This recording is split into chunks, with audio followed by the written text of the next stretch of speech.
Après 2 années parisiennes exaltantes mais épuisantes, Vincent a besoin de se ressourcer à la campagne. Sur les conseils de son ami Toulouse-Lautrec, il se rend à Arles, le pays de la lumière et des tons gais. Ébloui par la limpidité de l'air et le ciel bleu, il peint des vergers en fleurs, la Méditerranée, des champs de blé, des jardins, des paysages qui l'émerveillent et l'enchantent. Il jouit du soleil comme une cigale et se sent presque aussi heureux qu'il pourrait l'être dans l'idéal de la vraie vie. Sa peinture n'a jamais été aussi libre, son style s'affirme, il n'hésite plus à outrer les couleurs davantage. Il est d'autant plus ravi qu'il vient de louer une jolie maison entourée de jardins sur la place Lamartine. Il rêve d'en faire un atelier du Sud, un havre pour ses amis peintres parisiens qui pourraient venir vivre et travailler avec lui.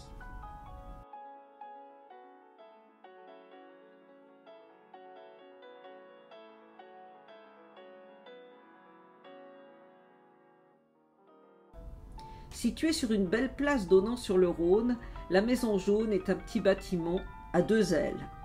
L'aile droite est occupée par un couple d'épiciers avec leur logement au-dessus. L'aile gauche, celle qu'a louée Vincent, est composée d'un rez-de-chaussée comprenant une cuisine, un grand séjour et 4 petites chambres à l'étage.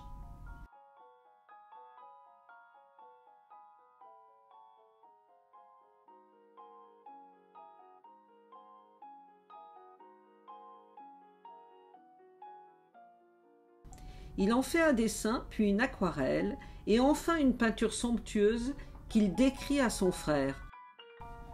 Ma maison ici est peinte en jaune beurre frais à volets vert cru, et elle est en plein soleil sur la place où il y a un jardin vert, des platanes, des lauriers roses, des acacias.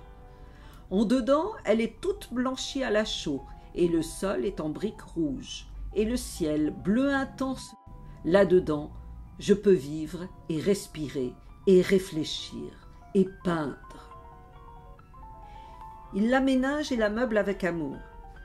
Ma chambre à coucher à moi, je la voudrais excessivement simple, mais avec des meubles carrés et larges. Mon lit à moi, je vais le peindre. Il aura 3 sujets. Peut-être une femme nue, je ne suis pas fixée. Peut-être un berceau avec un enfant, je ne sais. Et la maison sera à ce que je me propose de peinture toute pleine du haut en bas. Tu verras, un jour ou l'autre, le tableau de la petite maison en plein soleil, ou bien avec la fenêtre éclairée et le ciel étoilé. Ta maison de campagne. La chambre où tu logeras aura les murs blancs et une décoration de grands tournesols jaunes.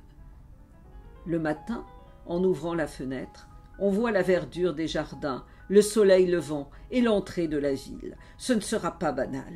J'ai mon idée. Je veux en faire une maison d'artiste, mais non pas précieuse, mais tout, depuis la chaise jusqu'au tableau, ayant du caractère. Vincent est au fait de son bonheur et au summum de son art. Dans sa petite maison jaune, Vincent va connaître le meilleur, mais aussi le pire.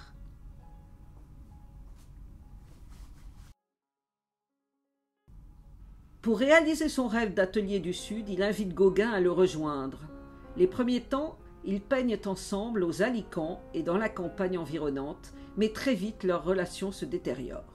Ils ne sont pas dans le même état d'esprit. Les dernières toiles de Gauguin en Bretagne montrent des enfants qui luttent et le combat de Jacob avec l'ange.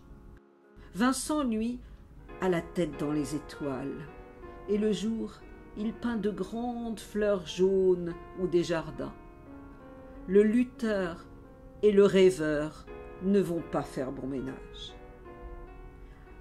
Alors que Vincent chérit Arles, sa nouvelle patrie, Gauguin trouve tout petit, mesquin les paysages et les gens.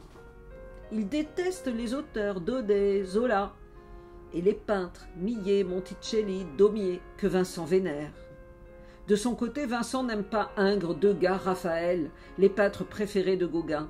C'est romantisme contre primitivisme, Millet contre Degas.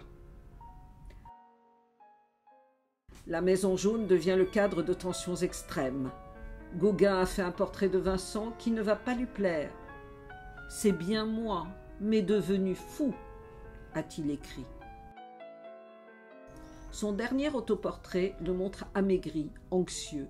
Il est d'autant plus troublé qu'une lettre de sa mère lui apprend que son frère va se fiancer avec Johanna, une jeune fille qui l'avait repoussée une première fois. Vincent se rappelle que Théo en avait beaucoup souffert.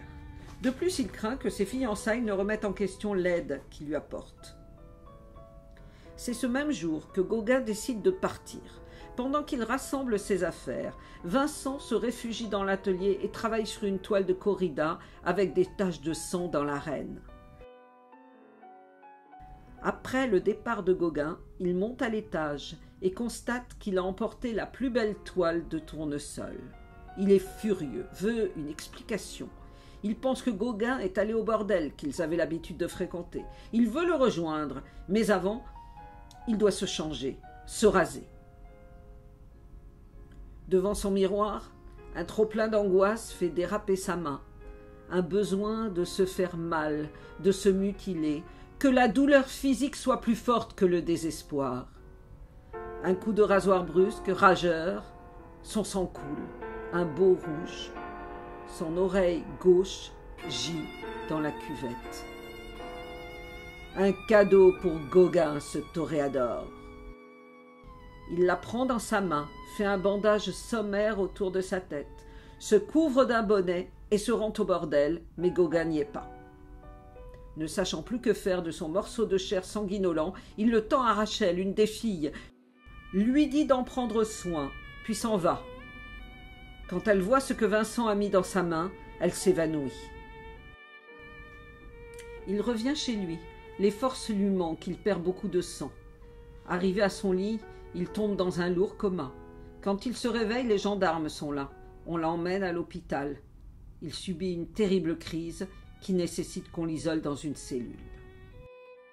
Théo, affolé par un télégramme inquiétant de Gauguin, arrive à Arles le jour même où il devait se rendre à Amsterdam pour faire sa demande en mariage. Vincent a, en quelque sorte, empêché ses fiançailles. Au bout de quelques jours, il se sent mieux. Félix Ray, l'interne qui le soigne, est bienveillant, attentif, il le tranquillise. Aidé par Roulin, il regagne la Maison Jaune. Encore inquiet et craintif, il implore son propre calme. « Nous devons nous tenir tranquilles pour ma peinture à moi. » Il a promis au docteur Ray de faire son portrait. Mais avant, il doit se réhabituer à peindre. Il réalise une nature morte d'un crabe ventre à l'air qui révèle bien son état d'âme. Quelques jours après, il peint une autre toile avec 2 crabes. L'un est toujours ventre en l'air, mais l'autre s'est mis à marcher. Il peint ensuite 2 autoportraits à l'oreille bandée qui le rassurent sur ses qualités de peintre. Il se remet lentement lorsqu'il reçoit un nouveau coup de massue en pleine poitrine. Roulin le prévient qu'une pétition demandant son internement circule dans le quartier. Par ordre du maire, on l'enferme dans une cellule sans fenêtre où il vivra les journées les plus sombres de sa vie. On lui interdit de dessiner, de peindre et même de fumer, ce qui est permis aux autres malades. 3 semaines plus tard, il peut quitter sa cellule, mais doit rester à l'hôpital dont il peint le jardin et la salle commune. L'après-midi, il retourne à la Maison Jaune pour travailler sur des natures mortes. L'animosité persistante des voisins le pousse à partir. Sur les conseils de son frère et du docteur Ray, il décide d'aller vivre dans un hospice à Saint-Rémy où il pourra continuer à peindre tout en étant pris en charge. Il déménage avec tristesse. Son beau rêve de maison pour les peintres est mort, mais la Maison Jaune restera inscrite dans l'histoire universelle comme l'une des plus célèbres des maisons d'artistes.